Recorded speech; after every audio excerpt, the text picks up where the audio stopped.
اعوذ باللہ من الشیطان الرجیم بسم اللہ الرحمن الرحیم رب اشرح لی صدری ویسر لی امری واحلل عقدۃ من لسانی یفقہوا قولی۔ منتخب احادیث، قرآن کریم کے فضائل۔ احادیث-ے-نبوی صلی اللہ علیہ وسلم۔ حضرت جندب رضی اللہ تعالیٰ عنہ سے روایت ہے کہ رسول اللہ صلی اللہ علیہ وسلم نے ارشاد فرمایا، جس شخص نے سورہ یاسین کسی رات میں اللہ تعالیٰ کی رضا کے لیے پڑھی تو اس کی مغفرت کر دی جاتی ہے۔ ابن حبان۔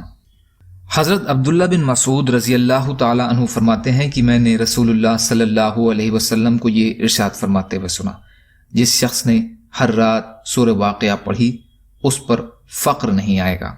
بیہقی۔ حضرت جابر رضی اللہ تعالیٰ عنہ سے روایت ہے کہ رسول اللہ صلی اللہ علیہ وسلم اس وقت تک نہیں سوتے تھے جب تک کہ سورہ الف لام میم سجدہ جو 21ویں پارے میں ہے اور تبارک الذی بیدہ الملک نہ پڑھ لیتے۔ ترمذی۔ حضرت ابو ہریرہ رضی اللہ تعالیٰ عنہ سے روایت ہے کہ رسول اللہ صلی اللہ علیہ وسلم نے ارشاد فرمایا، قرآن کریم میں ایک سورہ 30 آیتوں کی ایسی ہے کہ وہ اپنے پڑھنے والے کی شفاعت کرتی رہتی ہے یہاں تک کہ اس کی مغفرت کر دی جائے۔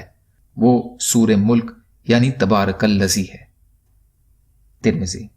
حضرت ابن عباس رضی اللہ تعالیٰ عنہ روایت فرماتے ہیں کہ کسی صحابی رضی اللہ عنہ نے ایک قبر پر خیمہ لگایا۔ ان کو علم نہیں تھا کہ وہاں قبر ہے۔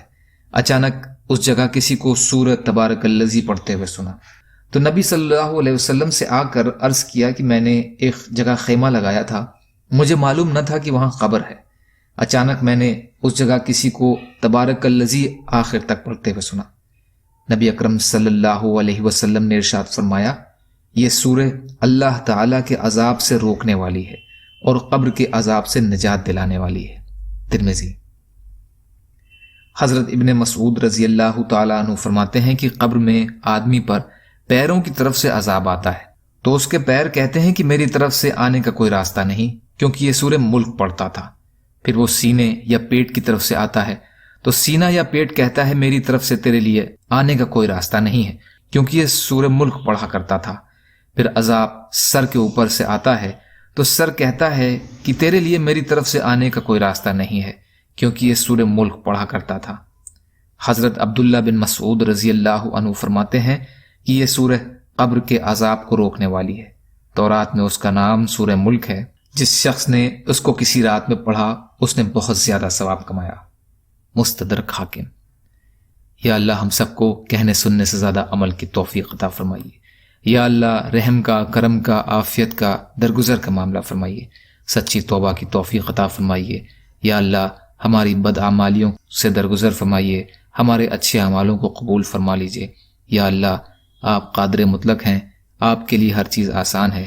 یا اللہ ہمارے لیے بھی آسانیاں پیدا فرمائیے۔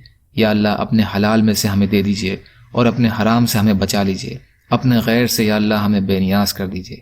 یا اللہ بغض، حسد، جلن، کینہ سے ہمارے دلوں کو پاک کر دیجیے۔ یا اللہ دین پر ڈٹے رہنے والا بنا دیجیے۔ یا اللہ جو پریشان حال ہیں ان کی پریشانیوں کو دور کر دیجیے، جو بیمار ہیں انہیں صحت عطا فرمائیے، جو قرض میں ہیں ان کے قرضوں کو ادا کروا دیجیے۔ اللہم انا نجعلک فی نحورہم ونعوذ بک من شرورہم برحمتک یا ارحم الراحمین۔ لا الہ الا اللہ محمد رسول اللہ۔ السلام علیکم۔